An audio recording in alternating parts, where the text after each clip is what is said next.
Bien, ahora vamos a resolver la pregunta número 27 que nos dice que de acuerdo con la información del cuadro, que es esta información, es válido afirmar que en el proceso de destilación el orden en que se separan estos derivados del petróleo es. Entonces acá tenemos el material obtenido, que sería asfalto, aceite diésel, naftas, y los puntos de ebullición, que para el asfalto es de 480 grados centígrados, para el aceite diésel 193 grados centígrados y para las naftas 90. Entonces queremos saber en qué orden se destilan. Por ejemplo, entonces, ¿cuál es el primero, cuál es el segundo y cuál es el tercero? ¿Cómo hacemos eso? Teniendo en cuenta los puntos de ebullición. Acá tenemos los tres compuestos. Muy bien, entonces el compuesto que va a evaporarse o a ebullir primero es el que tenga el menor punto de ebullición, que es la nafta. Por tanto, ella estaría en el primer lugar. Entonces es el primer componente que se separa. Luego tenemos el diésel. El diésel tiene un punto de ebullición de 193 grados centígrados, lo que quiere decir que después de que se evapore la nafta, lo que se va a evaporar es el diésel. Por tanto, ese tiene el segundo lugar, es el segundo componente que se va a separar. Por último tenemos el asfalto, que es el que tiene el punto de ebullición más alto, que es de 480 grados centígrados, y por eso está en el tercer lugar. Entonces este es el orden correcto y vamos a ver cuál de nuestras respuestas aquí disponibles cumple con ese requisito. Podemos descartar la A y la D inmediatamente porque no empiezan con naftas y sabemos que la nafta es el compuesto que se separa primero. Vamos ahora a ver la B y la C. De segundas debemos tener el aceite diésel, por tanto nuestra respuesta correcta sería la B, porque la C tiene como segundo componente el asfalto y ya dijimos que ese es el último componente que se separa. Bien, ya podemos continuar con la siguiente pregunta. Entonces en la siguiente tabla nos muestra una información de estos átomos X, Y y Z con sus respectivos protones, electrones, neutrones y carga. Y nos preguntan cuál de estas cuatro afirmaciones es la correcta. Lo vamos a ver de la siguiente manera. Aquí ya tenemos la hojita. Y esta hojita, aquí vamos a colocar, tenemos X, Y y Z. Entonces X, Y y Z. Y vamos a mirar las afirmaciones y decir cuál es correcta. Entonces la primera afirmación nos dice Y y X son átomos de un mismo elemento con diferente carga. Para que X y Y sean átomos de un mismo elemento, entonces el número de protones de X debería ser igual al número de protones de Y. Y ahora vamos a ver la tabla y eso es falso porque el número de protones de X es 19 mientras que el número de protones de Y es 20. Entonces ya podemos descartar la A. Ahora la B nos dice Z es el catión del elemento Y. Igual, para que Z fuese el catión del elemento Y tendrían que tener el mismo número de protones, pero Z tendría que tener menos electrones que Y. Y vamos a ver acá, y Z no tiene el número de protones que el mismo número de protones que Y. Por tanto, esta respuesta, la B, es también falsa. La C y la X nos dicen que X y Y, la C, perdón, nos dice que X y Y tienen igual masa atómica. Para eso sabemos que la masa atómica, ¿qué es? La masa atómica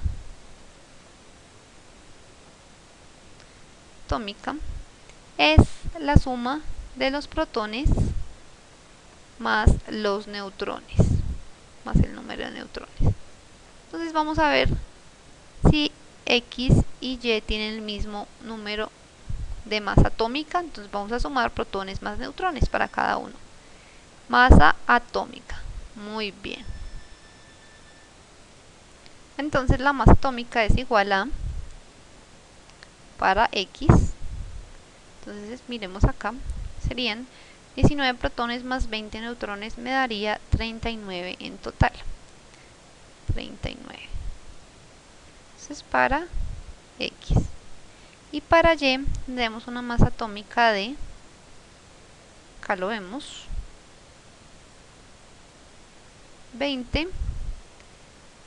20 protones y 20 neutrones. Volvemos a verlo acá que se cerró muy rápido. Acá lo vemos. 20 protones y 20 neutrones. lo que nos daría una masa de 40 para Y. Eso quiere decir que ambos no tienen la masa atómica, la misma masa atómica. Por tanto, la respuesta C es incorrecta. Ahora la D y la D nos dice que X y Z son átomos de un elemento diferente a Y. Esto es cierto porque, como vemos, X y Z tienen el mismo número de protones, pero Y tiene un número diferente de protones. Por tanto, estos son átomos del mismo elemento, mientras este es diferente. La respuesta correcta es la D. Muy bien, vamos a proseguir a la siguiente pregunta. Esta pregunta de acá nos dice: los alcoholes primarios y secundarios pueden oxidarse con permanganato de potasio en medio ácido. Los alcoholes primarios se oxidan a aldehídos y si la oxidación es muy fuerte pueden oxidarse hasta el ácido carboxílico que tenga el mismo número de átomos de carbono del alcohol de partida. Los alcoholes secundarios se oxidan a una acetona con igual número de átomos de carbono del alcohol de partida. Los alcoholes terciarios no se oxidan con permanganato de potasio acidulado. A continuación se presenta un ejemplo de las reacciones de oxidación de un alcohol primario y uno secundario. Entonces vamos a ver las reacciones. Las tenemos acá. Acá tenemos etanol, que es un alcohol primario. ¿Por qué? Porque está unido a un carbono primario. Quiere decir que este carbono, además de estar unido al hidroxilo, está unido a otros dos hidrógenos. Eso lo hace un alcohol primario.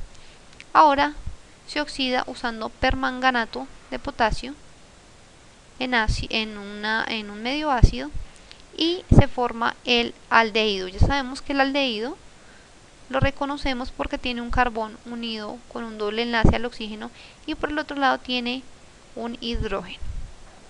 Luego este aldehído, ¿qué pasa?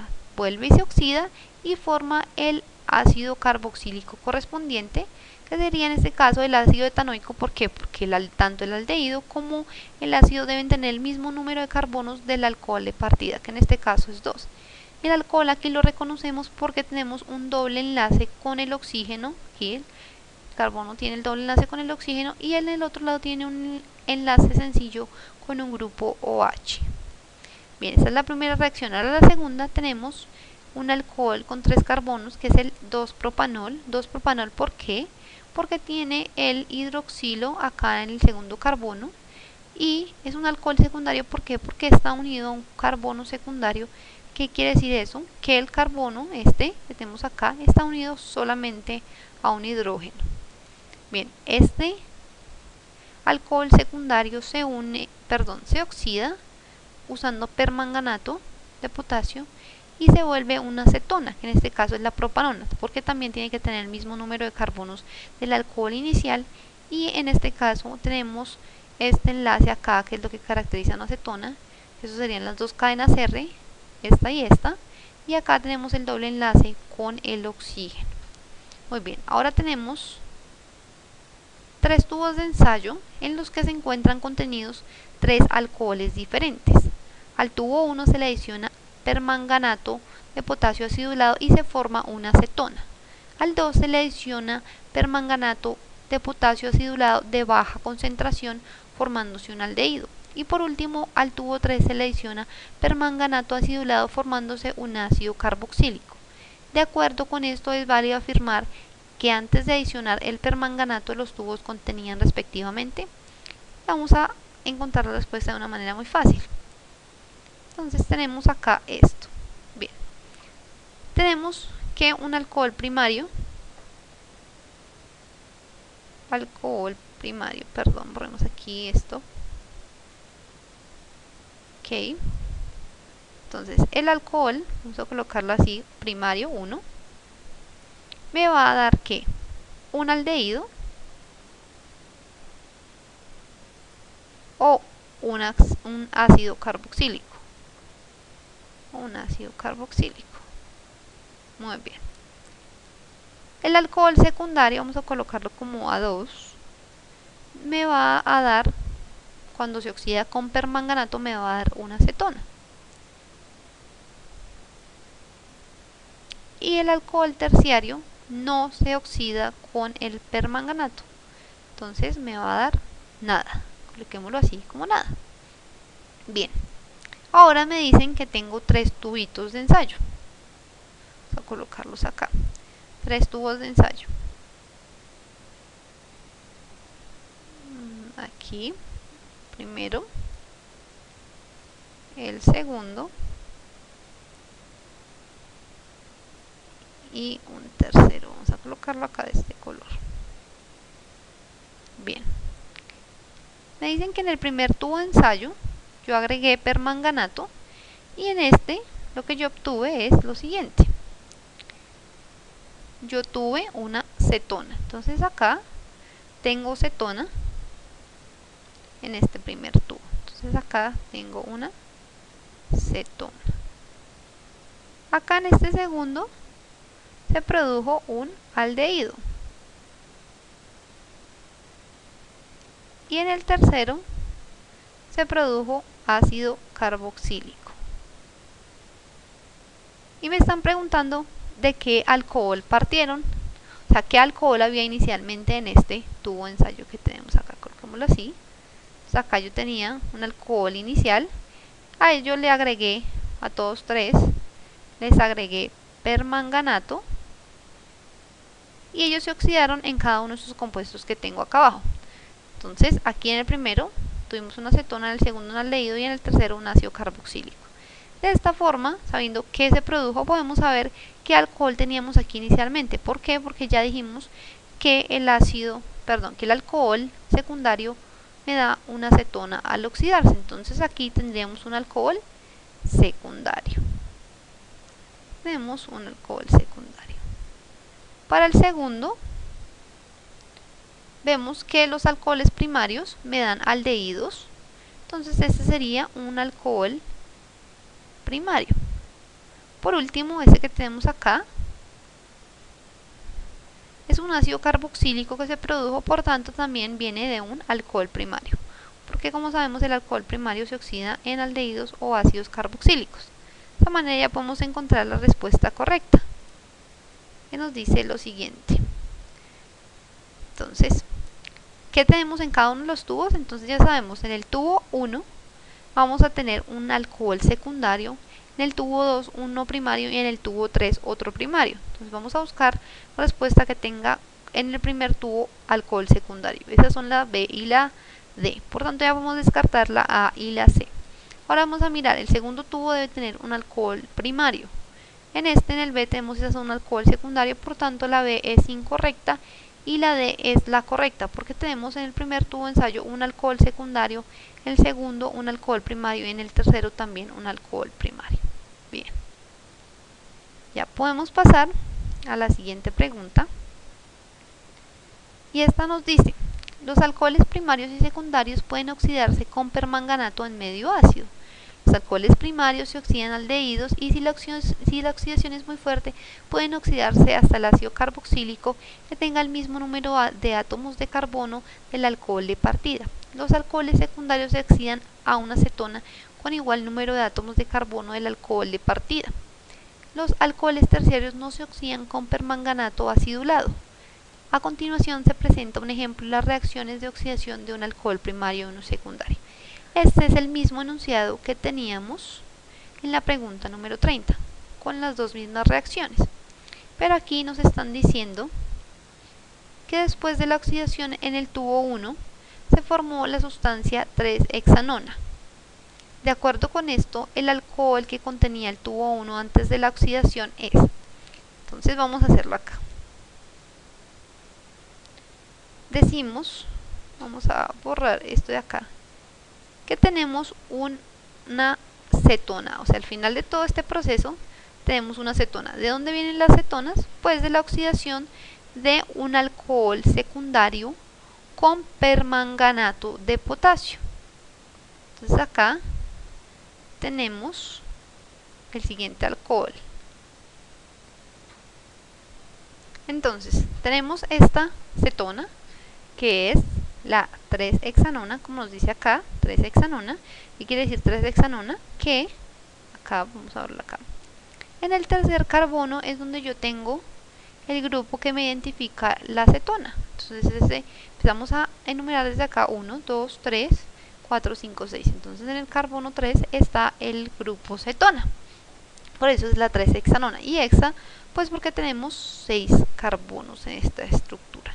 Ahora nos están pidiendo que hallemos el alcohol del que surge esta sustancia. Ya sabemos que es un alcohol secundario, porque lo habíamos dicho anteriormente que las cetonas surgen de la oxidación de un alcohol secundario. Acá tenemos un alcohol secundario. Y sabemos también que la acetona tiene el mismo número de carbonos del alcohol que proviene. Por tanto, este alcohol pues va a tener 6 carbonos. Muy bien, ya tenemos acá 3, 5, 6 carbonos. También sabemos que este alcohol, como es un alcohol secundario, va a tener el grupo hidroxilo unido a un carbono que también está unido a un hidrógeno. Entonces por acá vamos a tener un hidroxilo unido a un carbono secundario. Entonces este tiene que tener su enlace acá a un hidrógeno. Muy bien, y ya podemos unir esto acá. Acá terminamos de unir todos estos carbonos y colocamos los hidrógenos faltantes. Pues porque la estructura no estaría completa si no tuviéramos esos hidrógenos. Bien, entonces terminamos acá de dibujar esta estructura y ya vamos a revisar cuál de las estructuras que tenemos en el documento anterior que ya vimos corresponde a esta estructura que tenemos acá.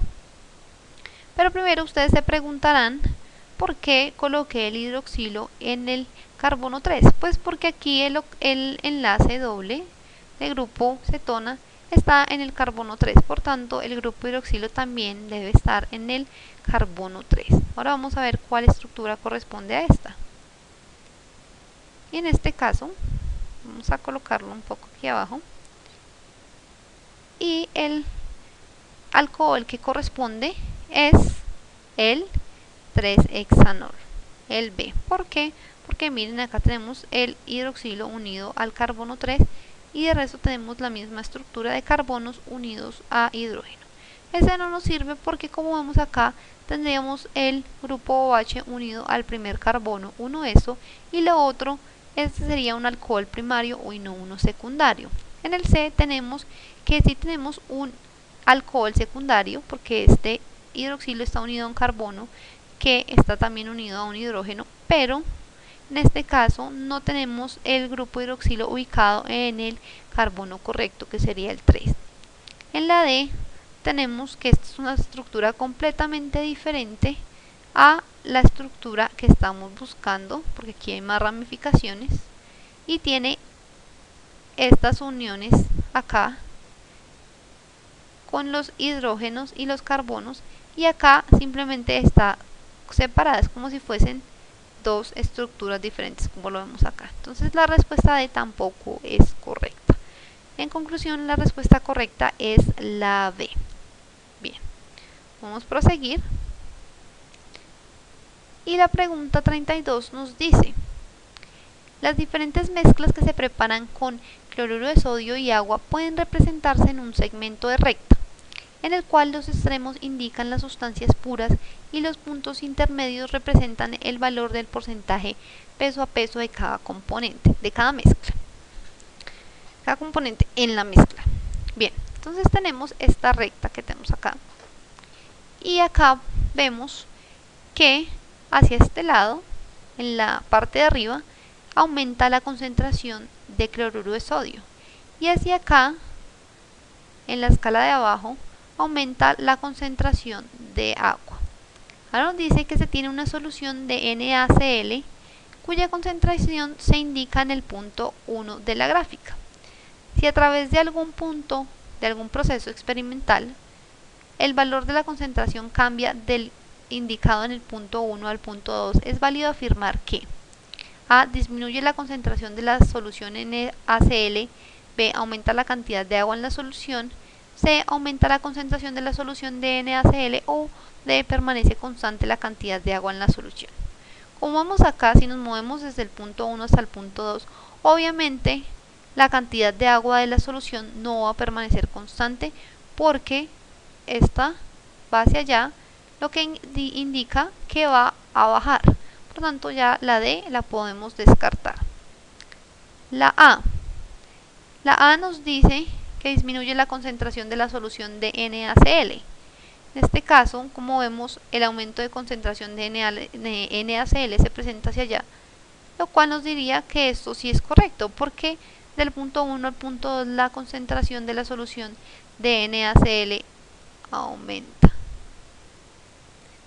En este caso, sabemos que la A no es la correcta, porque yo estaba diciendo que era la correcta, pero no, porque aquí se disminuye y esto está aumentando. Entonces, debemos buscar la respuesta que nos diga que la concentración de NaCl aumenta. En la B nos dice aumenta la cantidad de agua en la solución. Esto no es cierto porque, como vemos, la cantidad de agua va a disminuir al irnos en esta dirección. Por tanto, la respuesta correcta es la C, porque nos dice que aumenta la concentración de la solución de NaCl, que ya hemos dicho que es correcto, porque pasamos de más o menos un 15% de NaCl a un 25% de NaCl más o menos. Bien, entonces la respuesta correcta es la C. Bien, podemos continuar y miramos la pregunta 33.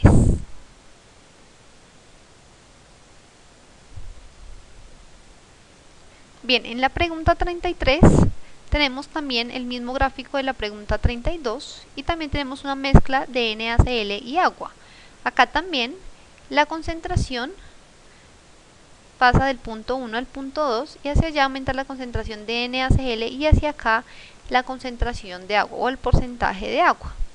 Ahora nos dicen que para la concentración de NaCl pase de la indicada en el punto 1 al punto 2, lo más adecuado es. Entonces lo que queremos hacer es que esta concentración de acá pase acá a través de uno de los procedimientos que se presentan acá. El primer procedimiento es A, evaporar, B, es filtrar, C, es centrifugar y D, es decantar. Miremos el primero. Si yo tengo una solución de cloruro de sodio y evaporo parte del agua, porque lo primero que se va a evaporar es el agua, la concentración de NaCl va a aumentar. Por tanto, la respuesta correcta sería la A. Sin embargo, miremos las otras. En la B nos dicen que filtrar. Sabemos que el cloruro de sodio es soluble en agua, por tanto, por filtración no lo podríamos separar porque necesitaríamos partículas de diferente tamaño y eso no lo tenemos. Ahora, la C nos dice centrifugar. La centrifugación sería si las dos sustancias tuvieran densidades diferentes, lo cual no es correcto porque esto es una mezcla homogénea, entonces la centrifugación no nos serviría acá.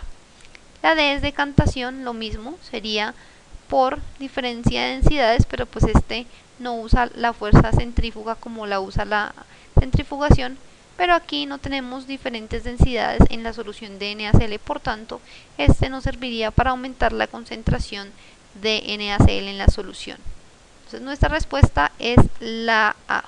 Muy bien.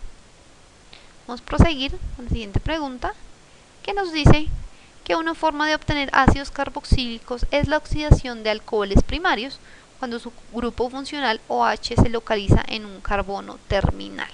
Entonces acá tenemos, este es un alcohol primario en el cual su grupo hidroxilo está unido al carbono terminal. Y aquí producimos un ácido carboxílico a través de la oxidación de alcoholes primarios. Ahora nos preguntan que si se desea obtener el ácido 2-clorobutanoico, que es este que tenemos acá, se debe hacer a partir de qué alcohol que tenemos acá. Muy bien, entonces vamos a analizar las estructuras. Vemos acá que este tiene 4 carbonos. Por tanto, lo primero que tenemos que hacer es mirar cuál de estas estructuras tiene 4 carbonos y cuáles no. La primera, 1, 2, 3, 4, si tiene 4 carbonos, entonces no la podemos descartar todavía. La B tiene 1, 2, 3, 4 carbonos, tampoco la podemos descartar. La tercera, la C, tiene 1, 2, 3, 4, tampoco la podemos descartar. Y la D tiene 1, 2 y 3. Esta la podemos descartar inmediatamente porque el alcohol de partida tiene que tener el mismo número de carbonos que el ácido carboxílico que se produce.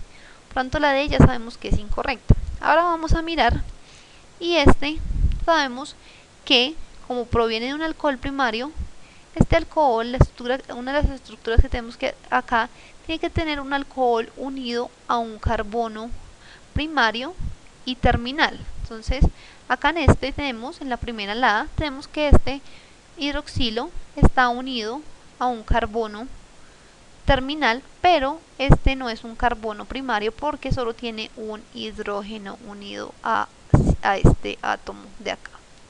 Bien, entonces podemos descartar la respuesta A. Ahora la B. La B, tenemos que el grupo hidroxilo sí está unido al carbono terminal y este sí es un carbono primario porque está unido a dos hidrógenos. Y también cumple con que el número de carbonos es el mismo. Esta sería la respuesta más factible. Sin embargo, vamos a revisar por último la C. La C tiene 4 carbonos, lo cual es correcto para esta estructura, pero aquí este está unido a un carbono que no tiene 2 hidrógenos, por tanto la C es incorrecta y la respuesta correcta sería la B. Muy bien. Ahora la pregunta número 35. En esta, vamos a esta, tenemos que en la tabla se muestran los valores de densidad de 4 líquidos inmiscibles a 20 grados centígrados y una atmósfera de presión. Tenemos aquí los diferentes líquidos M, P, Q y R y tenemos sus densidades. El líquido de mayor densidad es. Este es muy fácil porque simplemente es mirar la tabla y saber que el de mayor densidad es M. Por tanto, la respuesta correcta es C. Bien. Ahora la pregunta número 38. En esta pregunta nos dicen, en la tabla se muestran los valores de densidad de 4 líquidos inmiscibles a 20 grados centígrados y una atmósfera de presión. Lo mismo que nos decía en la pregunta anterior. Tenemos los mismos líquidos con sus densidades respectivas. Ahora nos dicen, si se introduce un centímetro cúbico de cada líquido en un recipiente, es muy probable que los líquidos queden distribuidos como se indica en. Y aquí tenemos las respuestas. Esto es algo muy sencillo. ¿Por qué? Porque sabemos que el líquido más pesado o el de mayor densidad va a quedar de últimas. Y así vamos a ir subiendo desde el líquido más pesado hasta el más liviano. Por tanto, el líquido más pesado debe estar en el fondo y el más liviano arriba. Entonces vamos a ver cuál es el líquido más pesado o el de mayor densidad, que sería M. Por tanto, M debe ir al fondo. Luego le seguiría Q, después P y por último R. Entonces vamos a ver aquí cuál es.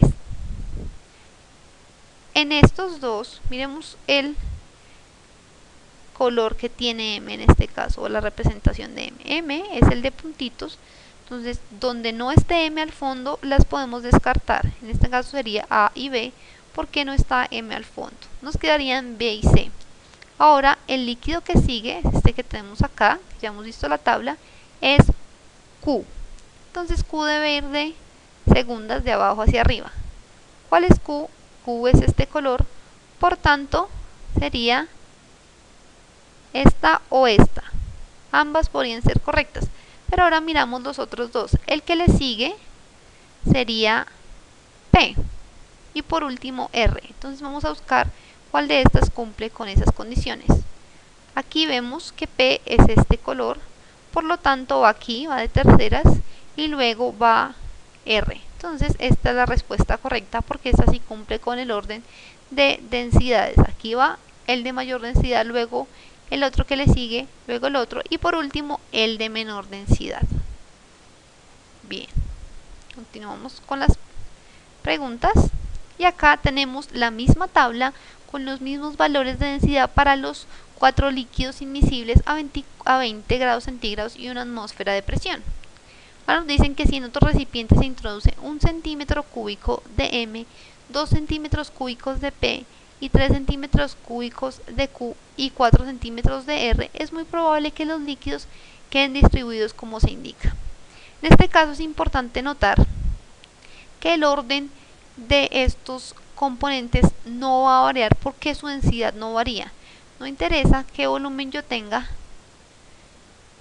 lo único que me va a cambiar es la masa, pero la densidad no va a cambiar a menos que yo cambie la presión o la temperatura. Pero en este caso, como nos dicen que tenemos presión y temperatura, en este caso constantes, las densidades no van a variar y el orden por tanto tampoco lo va a hacer. De esta manera vamos a tener que el que está abajo es el más denso, que es M, luego le seguiría Q, que es este, luego P y por último R. Entonces la respuesta correcta sería la A. Pasamos a la siguiente pregunta, que nos dice que en la siguiente tabla se nombran algunas características de las sustancias P, Q, R y T. Como se indica en el esquema, la sustancia U se obtiene a partir de una serie de reacciones en las que inicialmente se tienen como reactivos los elementos P y Q. Bien, entonces acá tenemos la tabla y nos dice que la sustancia P tiene como característica un brillo metálico, la Q es un no metal, el R produce soluciones acuosas con pH mayor de 7 y T se disocia generando iones.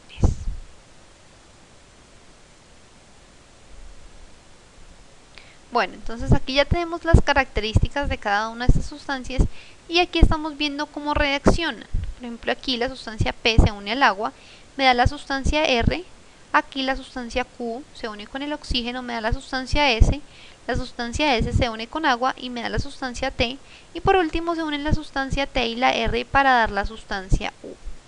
Ahora nos están preguntando que es muy probable que la sustancia U sea un hidróxido, un óxido básico, una sal o un ácido.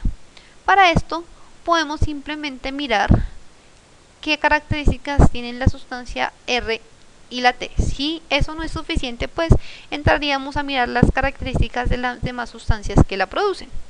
Bien, la sustancia R nos dice que produce soluciones acuosas con pH mayor de 7. En este caso, ¿qué sustancias producen soluciones acuosas con un pH mayor de 7? En este caso, sabemos que eso sería una base. ¿Por qué? Porque aquí nos dice que produce soluciones acuosas con pH mayor a 7 y las que tienen pH mayor a 7 son las bases. Ahora la sustancia T. La sustancia T nos dice que se disocia generando iones. ¿Qué sustancia se disocia generando iones? Por lo general, los ácidos. En este caso, como tenemos un ácido más una base, sabemos que se produce una reacción de neutralización y la sustancia U sería una sal. Entonces la respuesta correcta es C, una sal. Bien, continuamos con la otra pregunta que nos dice lo siguiente. En la siguiente tabla se nombran algunas características de las sustancias P, Q, R y T. O sea, acá tenemos las mismas sustancias con las mismas características que teníamos en la pregunta anterior. Ahora nos dice si la sustancia P reacciona con el oxígeno, es muy probable que se obtenga un hidróxido, se obtenga un óxido ácido, no se forme ningún compuesto o se obtenga un óxido básico. Bien, primero miremos. El P tiene un brillo metálico, lo que nos llevaría a asumir que esto es un metal, porque realmente las únicas sustancias que tienen brillo metálico son los metales como tal. Entonces, miremos, si yo uno un metal, vamos a hacerlo acá, un metal cualquiera, vamos a representarlo como un M,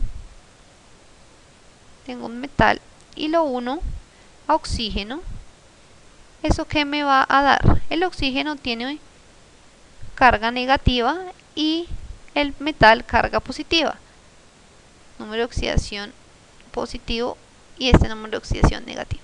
Por tanto, se me va a formar un óxido cualquiera.